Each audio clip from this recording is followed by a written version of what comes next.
রমাদান মাসের রোজার পরে গুরুত্বপূর্ণ। তাহলে এই মাসের রোজা আল্লাহ তাআলার কাছে অনেক গুরুত্বপূর্ণ। ওয়াফদালুস সালাতি বাদাল ফরিদা, এবং 5 ওয়াক্ত সালাতের পরে, নামাজের পরে কোন নামাজের গুরুত্ব?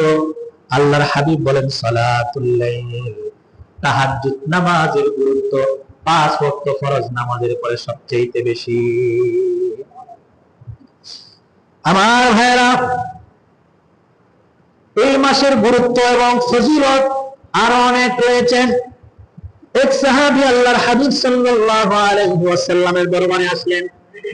আয়েশা বললেন, ইয়া রাসূলুল্লাহ, আইয়ু শাহরিন তা'মুরুনি আন আসুমু বা'দা শাহরি রমাদান?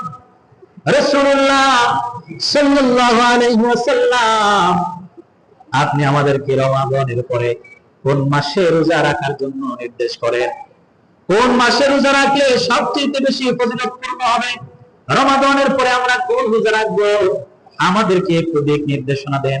আপনি কি বলেন?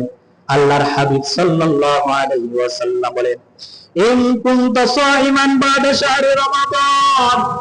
আল্লাহর নবী ডাক দিয়ে কয়, ও সাহাবী, রমাদানের পরে যদি তোমরা রোজা রাখতে চাও তাহলে তোমরা কোন মাসের রোজা রাখবে? তাহলে শুনে নাও, তাসুমুল মুহাররম, মুহাররম মাসের রোজা তোমরা রাখো। বলেন সুবহানাল্লাহ। মানে রমাদানের পরে তোমরা যদি রোজা রাখতে চাও, আল্লাহর হাবিব বলেন, ইন কুনতা সাইমান, যদি তোমরা রোজা রাখতে চাও